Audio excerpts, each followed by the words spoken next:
Assalamualaikum warahmatullahi wabarakatuh. Nah, ini babnya cara membuat hipotesis ditolak jadi diterima tanpa ngubah data sedikit pun. Nih, langsung masuk ke ini. X1, X2, X3, Y. Caranya klik analyze regresi linier. Oke. Kita masukin ini. Y ke dependent, X1, 2, 3 ke independent. Klik statistik ini, klik aja 4 pan and partial correlation. Klik continue, klik OK. Oke nih, kamu lihat ini. Nilai signya. X1 berpengaruh nggak ini? Oh, ternyata nilai signya 13,6%, lebih dari 5%, berarti nggak berpengaruh. X2 juga nggak berpengaruh, hanya X3 yang berpengaruh. Oke. Nanti dulu, jangan ngomong nggak berpengaruh dulu kalau seperti ini. Kamu lihat ini nilai zero ordernya.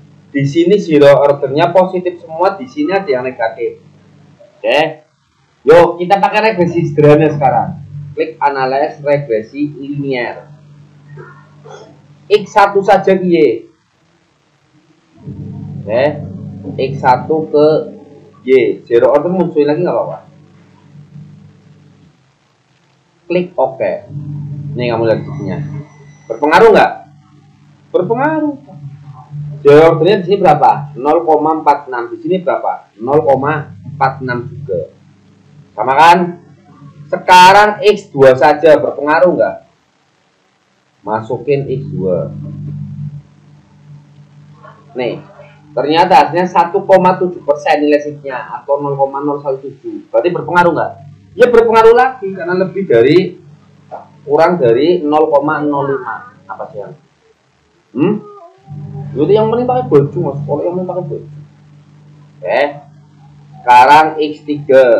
Masukin X3. Klik OK.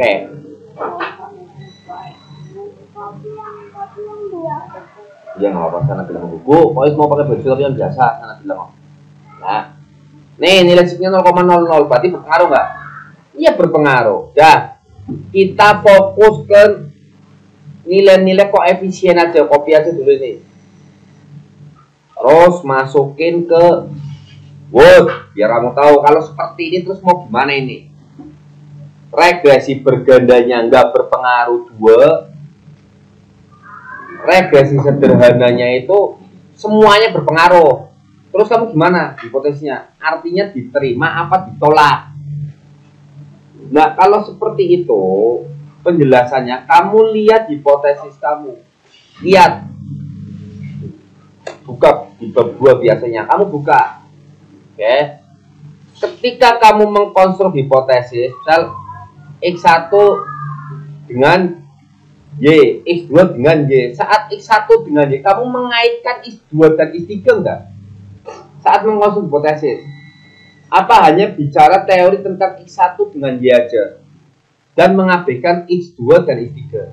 Begitu juga saat mengkonstruk pengaruh X2 terhadap Y. Kamu mengabaikan X1 dengan X3 atau mengaitkan juga. Kalau kamu mengabaikan, ya, alias ketika mengkonstruk hipotesis X1 dengan Y, kamu hanya bicara teori-teori tentang X1 dengan Y. Dan mengabaikan X2 dengan X3 atau variabel independen lainnya. Nah, kalau kamu seperti itu, dan hampir semua mahasiswa itu seperti itu. Bahkan yang aku lihat 100% seperti itu. Yang aku lihat. Mungkin ada yang nggak seperti itu, atau aku sendiri yang nggak pernah lihat. Tapi yang aku lihat 100% seperti itu. Ketika X1 dengan Y dikaitkan, maka dia nggak melihat variabel independen lain saat mengkonstruk hipotesis. Nah, jika kamu yang termasuk seperti itu, maknanya kamu nggak menggunakan keparsialan. Oke. Ketika nggak menggunakan keparsialan, maka sebenarnya kamu menggunakan regresi sederhana. Oke. Bukan regresi berganda, bukan. Walaupun independen lebih dari itu, walaupun independennya 100 miliar sekalian. Gitu. Hanya saja kamu menggunakan regresi sederhana yang dilakukan secara berkali-kali, ya, atau regresi sederhana berulang udah. Itu beda dengan regresi berganda. Ya, kalau variabelnya 3, ya kamu melakukan regresinya sebanyak 3 kali. Udah selesai.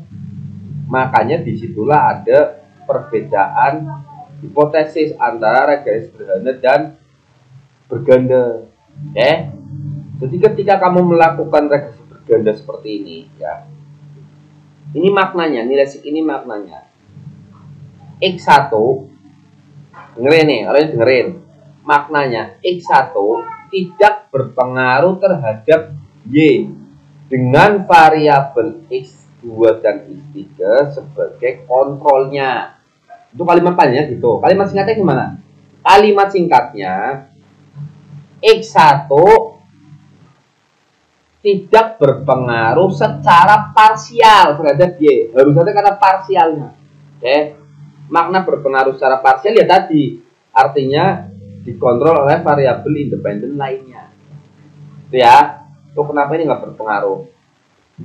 Tapi kalau dia secara sendiri, seperti yang kamu bangun di hipotesis kamu, X1 terhadap Y. Kamu lihat ini. Ini nggak ada kontrol apapun. Oh, ternyata ini berpengaruh. Kalau X1 terhadap Y saja. Contoh nyatanya seperti apa? Contoh nyatanya, oh bisa itu X1 kalau secara sendiri berpengaruh, tapi kalau ada variabel independen lain malah nggak berpengaruh. Contohnya kayak apa? Contohnya kamu nyalakan aja senter udah di kegelapan, ngaruh nggak ketika kamu jalan pakai senter di kegelapan? Ngaruh terhadap cahaya di sekitar nggak senter itu? Ngaruh terhadap penerangan nggak? Ya ngaruh. Nah, kamu gunakan lagi senter di dalam gedung yang ada lampunya. Ngaruh nggak? Mungkin ngaruh tapi akan berkurang. Oke. Terus kamu gunakan lagi senter ya di dalam ruang terbuka di siang bolong. Di siang bolong udah. Mataharinya begitu bersinar. Kira-kira senter yang kamu nyalakan itu berpengaruh nggak terhadap banyaknya cahaya di sekitarmu? Berpengaruh nggak? Nggak berpengaruh. Kenapa? Karena cahaya senter itu tertutup oleh cahaya matahari. Korelasi kemampuan dia dalam meneranginya otomatis berkurang. Karena apa? Karena ada cahaya lain. Seperti itu. Begitu juga regresi berganda, ya kayak gitu. Itulah kenapa ketika ada variabel lain, ya, variabel X1-nya berpotensi yang dulunya berpengaruh menjadi tidak berpengaruh karena tertutup oleh variabel independen yang lainnya. Itulah masuk ke parsialan. Nah, disitulah fungsinya kamu uji multikolenialitas. Buat apa sih? Buat uji korelasi antar variabel independen. Kalau variabel independennya itu korelasinya makin tinggi, itu makin kecil pengaruh secara parsialnya. Itu gitu dalam proses regresi. Itu ya. Jadi kalau kasusnya seperti ini gimana? Ya sudah, kamu lihat hipotesis kamu masing-masing. Lihat, kalau nggak pakai keparsialan, maka kamu mau nggak mau harus pakai regresi sederhana. Kalau variabel lebih dari satu gimana? Menggunakan regresi sederhana. Ya tadi, tinggal berulang aja. X1 terhadap Y, klik, udah. Terus X2 terhadap Y, klik, udah. Ini terlihat agak ribet, tapi ini yang benar memang seperti ini. Nanti kamu malah ayem. Karena apa? Hipotesisnya banyak yang diterima. Kalian kan pengennya diterima kan? Iya nggak? Bahkan diantara kalian kalau ditolak itu sampai bela-belain melakukan falsifikasi data. Falsifikasi itu apa? Manipulasi data. Yang ku sebut model mendem. Maksudnya model mendem itu apa? Datanya dihancurin biar hipotesis kamu didukung. Itu bahasa kerennya itu falsifikasi data. Itu nggak boleh.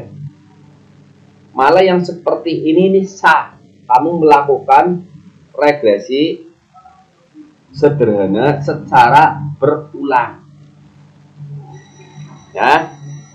Jadi kalimat regresi penelitian jika variabel independennya lebih dari satu, maka kita gunakan regresi berganda. Itu nggak selamanya tepat, itu nggak selamanya. Itu hanya tepat ketika hipotesis kamu yang dikonstruk memang menggunakan keparsialan. Kalau enggak ya udah regresi sederhana berulang seperti ini. Oke? Tahu nggak konsep dasarnya sekarang? Kapan menggunakan regresi berganda?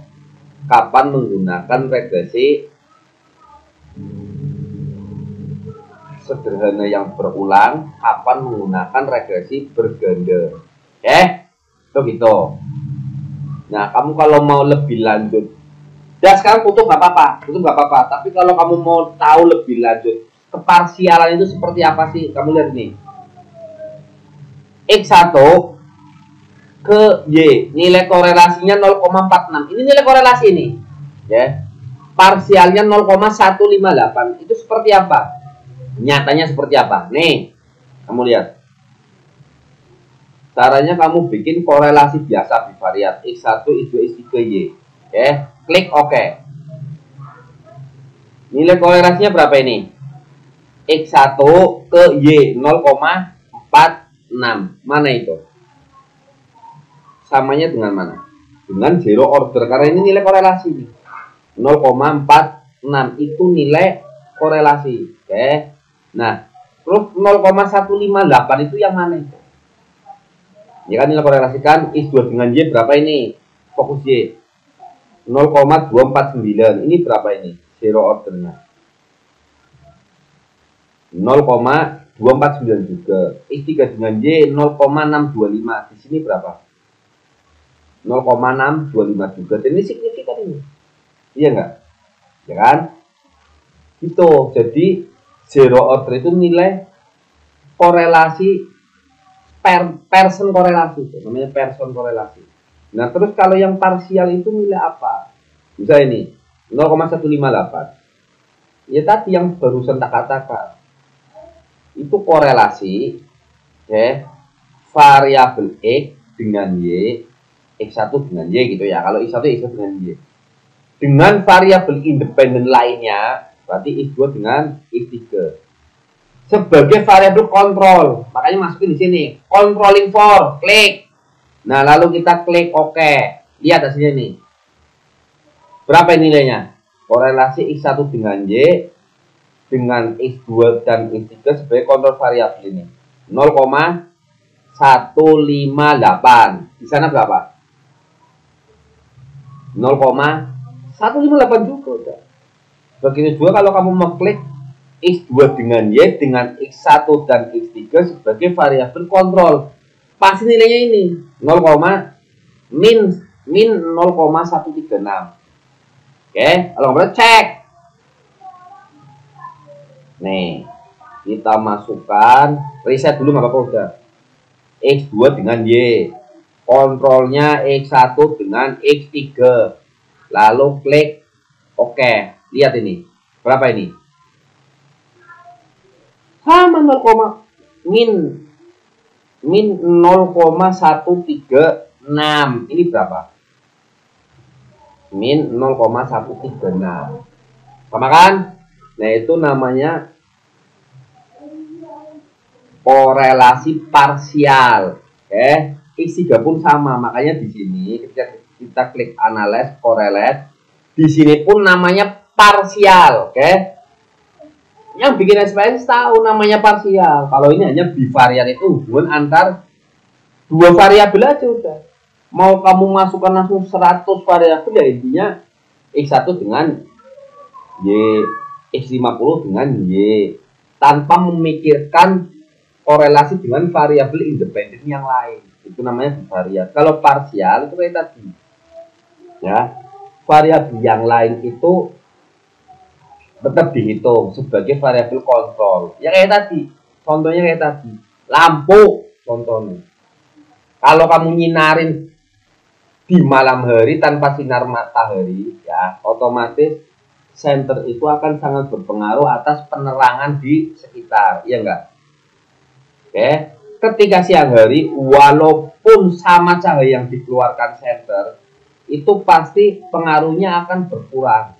Oke, karena termakan oleh matahari. Itu gitu.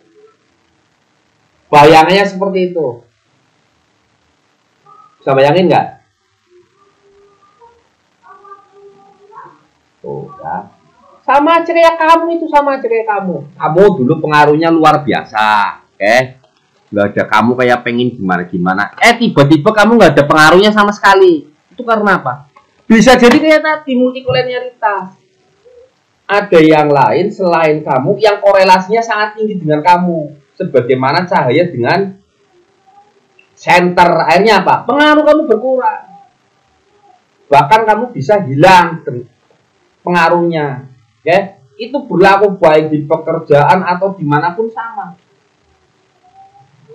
Makanya ahli komputer bisa dipecat dari pekerjaannya ketika ada ahli komputer lain yang masuk di perusahaan itu. Korelasinya berkurang. Beda dengan ketika yang masuk di perusahaan itu seorang ahli manajemen. Ahli komputer aman. Aman. Ya. Itulah fungsi uji multikolenialitas nanti di situ. Dah, itu aja dulu. Akhir kata, wassalamualaikum warahmatullahi wabarakatuh.